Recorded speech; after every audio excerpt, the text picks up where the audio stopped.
Hello friends, आज से हम 12th क्लास की हिस्ट्री स्टार्ट करेंगे, जिसमें हम पहला चैप्टर पढ़ेंगे ईंटें, मनके और अस्थियाँ।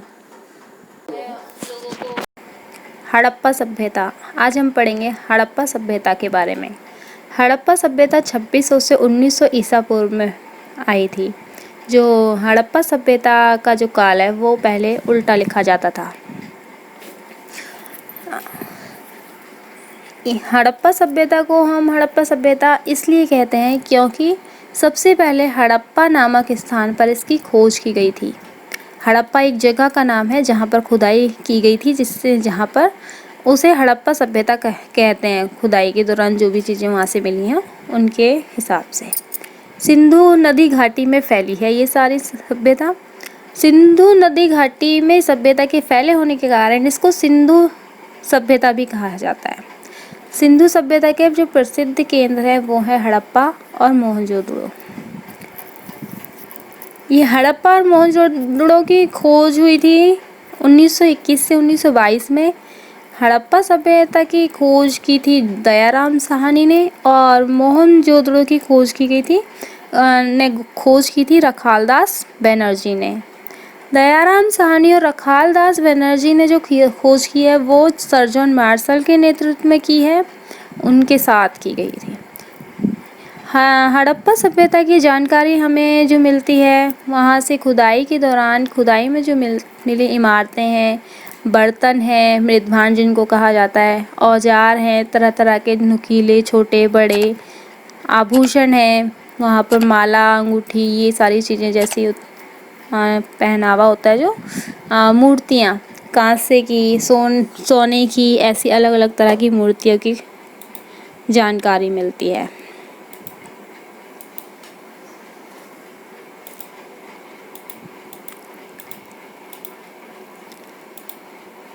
प्रमुख स्थल जो है हड़प्पा सभ्यता के, उनको वर्तमान स्थिति में हम क्या कहते हैं ये यहाँ पर देख लेते हैं। नागेश्वर जो गुजरात में है, बालाकोट पाकिस्तान में है, चानूदड़ो पाकिस्तान में है, कोट दीजी पाकिस्तान में है, धौलावीरा पाकिस्तान गुजरात, लोथल गुजरात, कालीबंगम राजस्थान में है, बनावली हरियाणा में है। विस्तार। हड़प्पा सभ्यता का जो विस्तार है, मतलब फैलाव जो है वो कहाँ कहाँ तक हुआ था। हड़प्पा सभ्यता का फैलाव अफगानिस्तान, जम्मू कश्मीर, बलूचिस्तान, गुजरात, राजस्थान, पश्चिमी उत्तर प्रदेश, इन जगहों पर जो है हड़प्पा सभ्यता का विस्तार फैला हुआ था। मतलब काफ़ी दूर दूर तक इसका फैलाव था। यह एक नगरीय सभ्यता थी। इसकी सबसे प्रमुख विशेषता इसकी नगर निर्माण योजना थी। यहाँ पे जो नगर बसा हुआ था वो बिल्कुल शहर की तरह थे, और बहुत ही अच्छी तरीके से बनाई गई बस्तियाँ थी ये सारी। हड़प्पा सभ्यता की बस्तियाँ दो भागों में विभाजित थी, पहली दुर्ग और दूसरी निचला शहर। अब आप लोग सोचेंगे दुर्ग क्या होता है, निचला शहर क्या होता है। चलिए पढ़ते हैं। दुर्ग जो होता है सार्वजनिक प्रयोजनों के लिए होते हैं। जैसे यहाँ दिल्ली में आप लोगों ने देखा होगा लाल किला है और कुतुब मीनार है, और ऐसी काफ़ी सारी सार्वजनिक जगहें हैं जहाँ पर घूमने फिरने लोग बाहर से दूर दूर से देशों से आते हैं। और निचला शहर आवासीय भवन होते हैं जहाँ पर रहने खाने पीने की सुविधाएं होती हैं।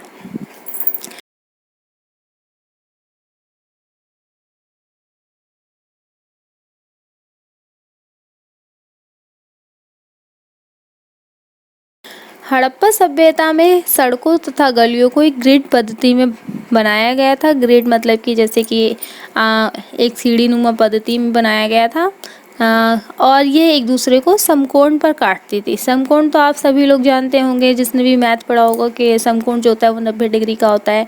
तो ये जो नालियाँ थी और सड़कें थी ये एक दूसरे को 90 डिग्री के कोण पर काटती थी, ताकि जो हवा है एकदम सीधी बहकर जा सके, और नालियों को जो पानी है बिल्कुल साफ सीधे जा सके, रुके नहीं कहीं पर भी। और नालियाँ जो होती थी वो ढकी हुई होती थी, और ताकि उनमें कूड़ा करकट ना जमा हो सके, इसलिए जल निकास प्रणाली अद्भुत थी। घरों की नालियों को गली के नालियों से जोड़ा गया था। जो घर से जो नालियाँ निकलती हैं उनको बड़े बड़े नालों से जोड़ दिया जाता था। जो गंदा पानी है वो सीधे नालों तक आराम से जा सके, बीच में कहीं रुके नहीं इधर उधर। नालियों को पक्की ईंटों से बनाया जाता था ताकि पानी घरों के अंदर ना रिस सके। हड़प्पा सभ्यता में पशुओं का अस्तित्व। पशु किस तरह से पाले जाते थे, कौन कौन से पशु पाले जाते थे? इनके अंतर्गत आते हैं भेड़, बकरी, भैंस, सूअर जैसे जानवर इत्यादि पाले जाते थे। लिपि।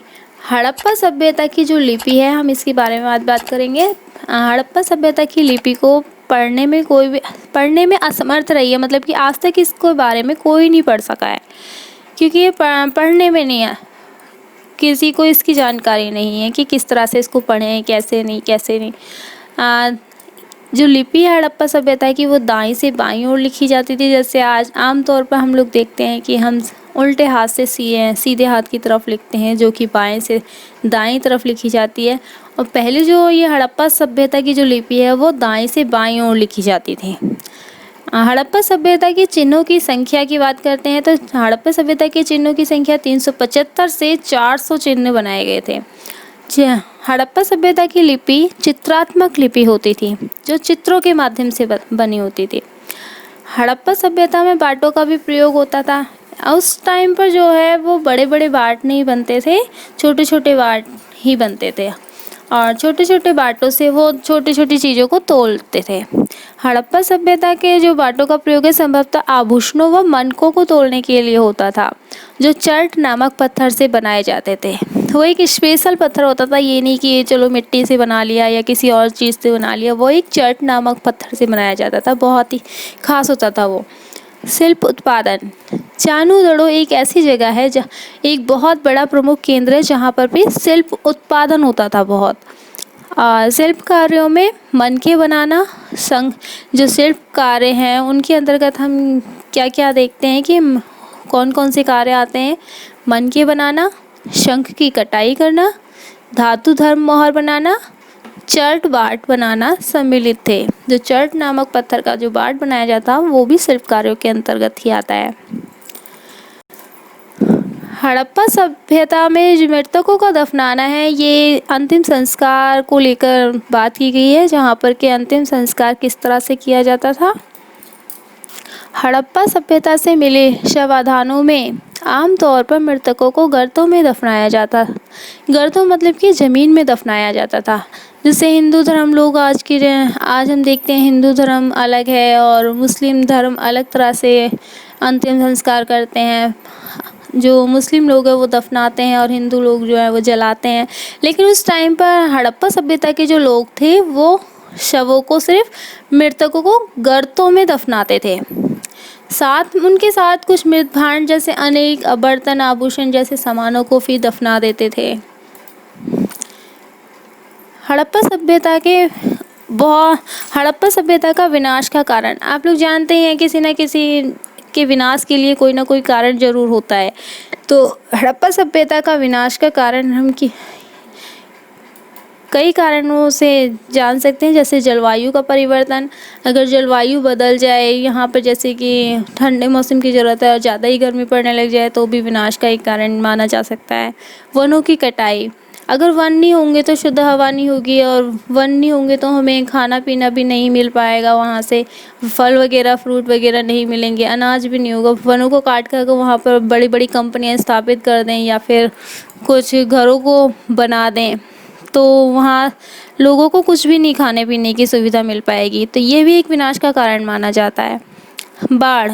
बाढ़ जो है वो भी बहुत बड़ा विनाश का कारण है। जैसे कि अगर जहाँ पे घर बने हुए हैं वहाँ नदी किनारे बने हुए हैं, नदियों का अगर पानी ज़्यादा हो जाए, बाढ़ ज़्यादा हो जाए तो बाढ़ आने के कारण जो है वो सारी बस्ती बह जाएगी। ये भी एक विनाश का बहुत बड़ा कारण है। नदियों का सूख जाना।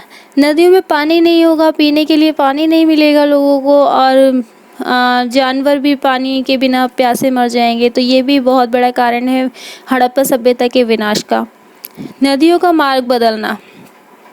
अगर पानी एक जहाँ पर बस्ती रहती है वहाँ पानी ना हो और उसका मार्ग बदल के वो किसी और तरफ चले जाए, तो वहाँ तो एकदम पानी नहीं होगा, तो वहाँ पर लोग किस तरह से जिएंगे। ये भी विनाश का एक कारण माना जाता है। भूकंप भूकंप की वजह से भी हम विनाश का कारण इसको मान सकते हैं, क्योंकि अगर कहीं पे भूकंप आ जाता है, बहुत ज़्यादा ही जनसंख्या में लोग मर जाते हैं या फिर बहुत ज़्यादा क्षति हानि पहुंचती है, तो ये विनाश का बहुत बड़ा कारण है। बाहरी आक्रमण, अगर कोई बाहरी आक्रमण या कोई दूसरा देश एक देश पर आक्रमण कर देता है, तो उसमें भी बहुत भारी संख्या में लोगों को मरने की आशंका बहुत ज़्यादा बढ़ जाती है और बहुत सारे जान माल की हानि होती है। ये भी विनाश का बहुत बड़ा कारण है। तो हमने आज पढ़ा है हड़प्पा सभ्यता। अगर आपको अब भी कोई डाउट हो तो आप मुझे कमेंट कर सकते हैं, और अगर आपको ये वीडियो बहुत अच्छा लगा हो तो आप लाइक व सब्सक्राइब करना ना भूलें और अपने दोस्तों में शेयर ज़रूर करें। ओके बाय दोस्तों, अब मिलते हैं आपको नेक्स्ट पार्ट में।